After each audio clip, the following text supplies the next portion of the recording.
La réussite financière. On s'imagine souvent que c'est un domaine réservé au génie des maths, non? Un monde de chiffres super complexes, de stratégies un peu opaques. On pense qu'il faut une intelligence hors du commun, des diplômes prestigieux pour y arriver. Et si Et si tout ça, en fait, c'était faux?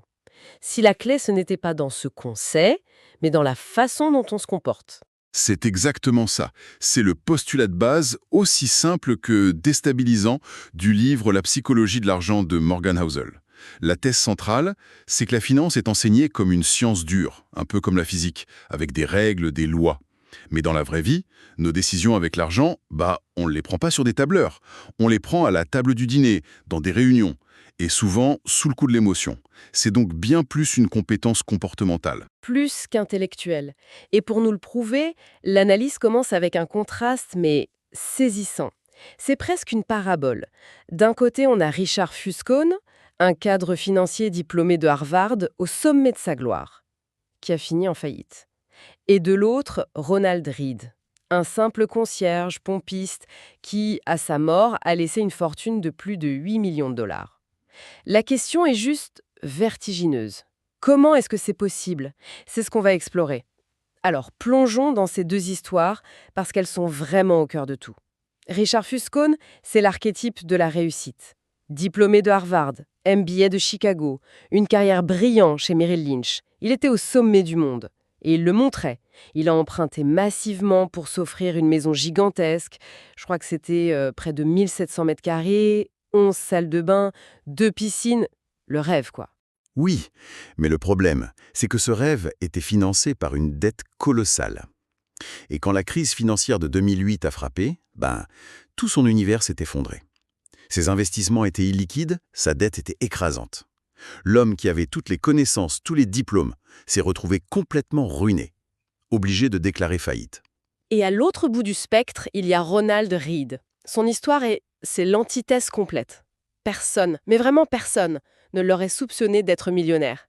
Il a réparé des voitures dans une station-service pendant 25 ans et il a nettoyé des sols comme concierge pendant 17 ans.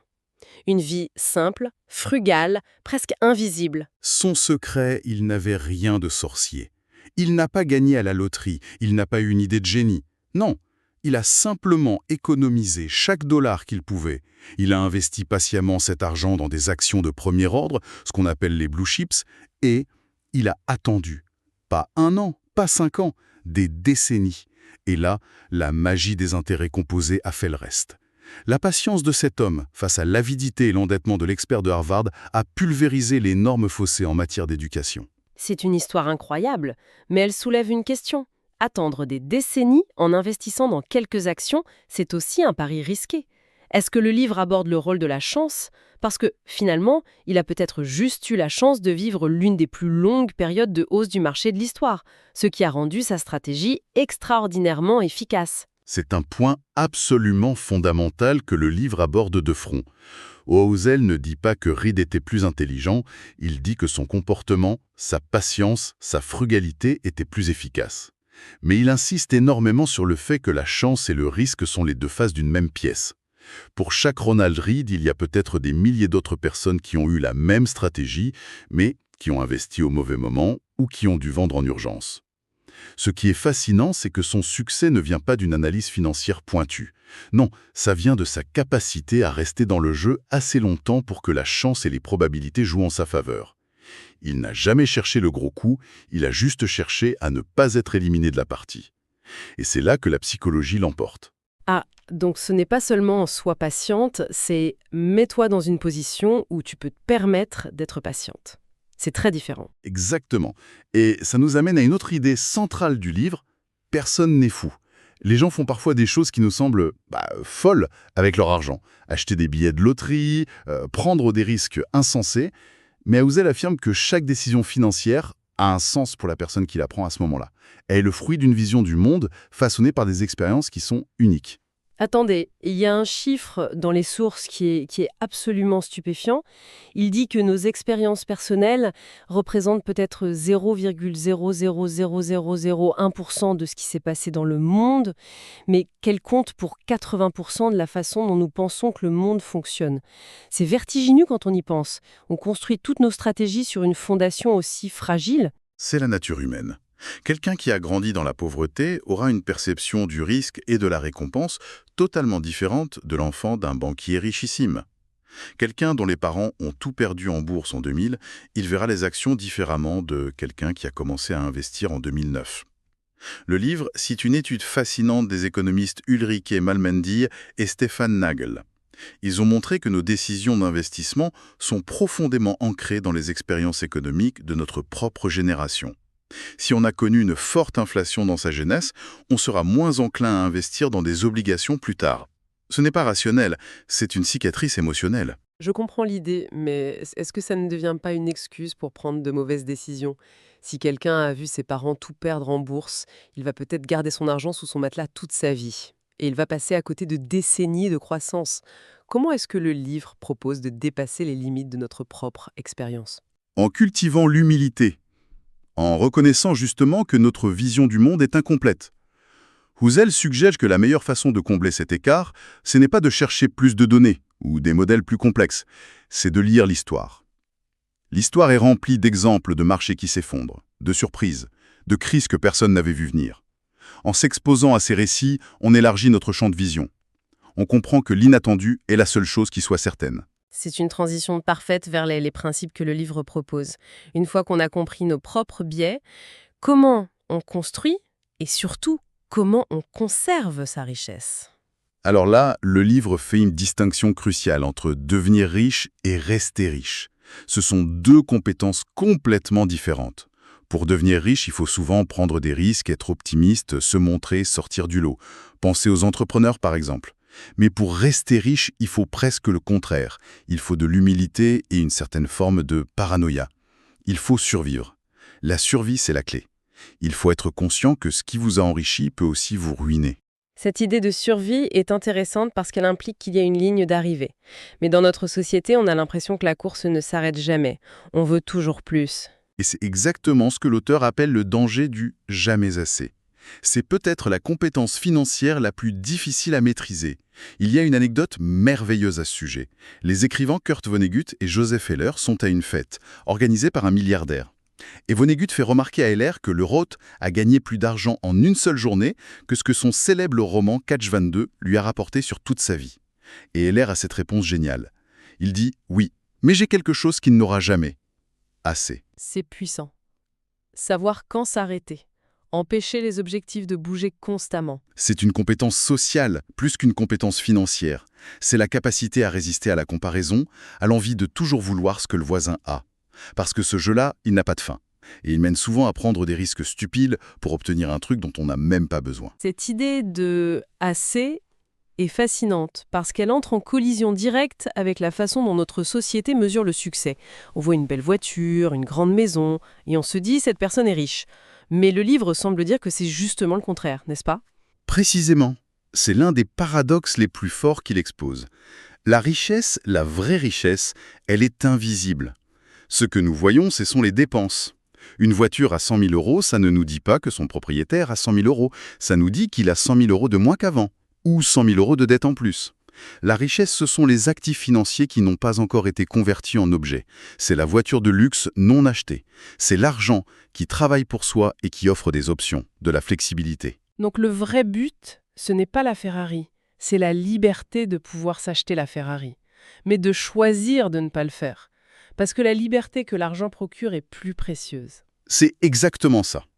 Et le livre affirme que cette liberté, c'est le plus grand dividende que l'argent puisse verser.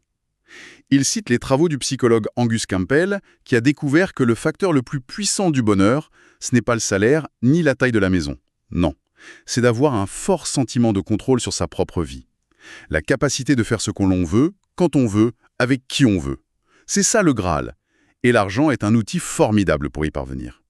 C'est bien beau en théorie, mais concrètement, comment on y arrive? On a parlé de patience, d'humilité, de définir ce qui est assez, Mais quels sont les outils pratiques? Le plus important, et peut-être le plus sous-estimé, c'est le taux d'épargne. Ouzel soutient que la création de richesse dépend beaucoup moins de nos revenus, ou même des rendements, que de notre taux d'épargne. C'est la seule partie de l'équation sur laquelle on a un contrôle quasi total. On ne peut pas contrôler les rendements du marché, mais on peut, dans une certaine mesure, contrôler ses dépenses. C'est contre-intuitif. Toute l'industrie financière se concentre sur la recherche du meilleur rendement. Oui, et c'est une bataille souvent perdue d'avance, alors qu'augmenter son épargne même de quelques pourcents, ça a un impact direct et garanti.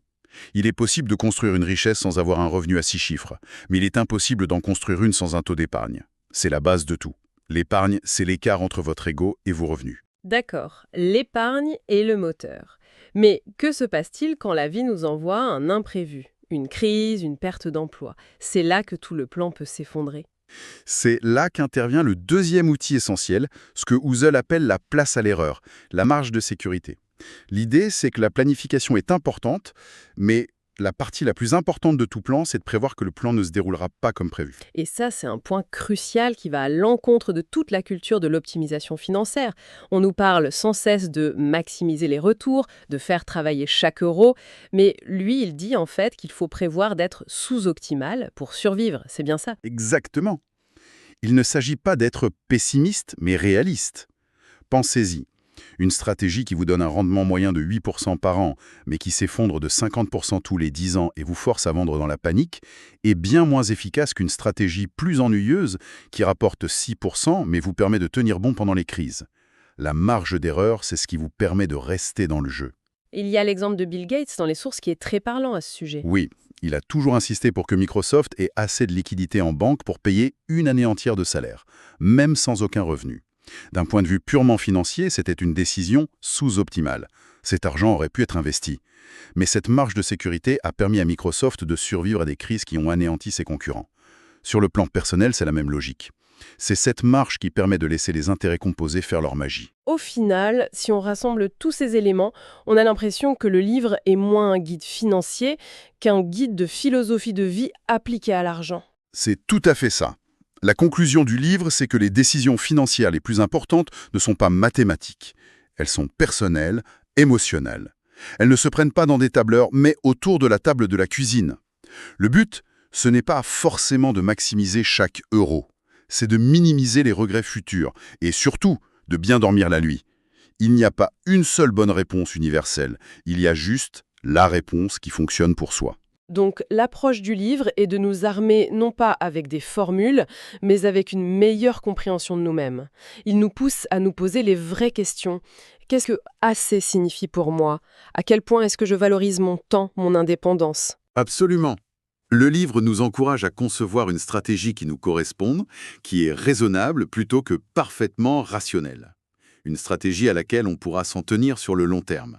Et il se termine sur une réflexion historique qui met tout en perspective, en montrant à quel point notre vision actuelle de l'argent est une anomalie très récente, façonnée par l'économie des 75 dernières années. Ce qui soulève une dernière question, une pensée à emporter avec soi. Dans un monde où les règles du jeu financier sont différentes pour chacun, où nos expériences sont si personnelles, La question à se poser est la suivante. La stratégie financière que l'on poursuit, les objectifs que l'on se fixe, est-ce que tout ça est vraiment adapté à notre propre jeu? Ou est-ce qu'on est en train de copier, sans même s'en rendre compte, les stratégies de joueurs qui ont des cartes, des enjeux et une ligne d'arrivée complètement différentes des nôtres? C'est peut-être la question la plus importante de toutes.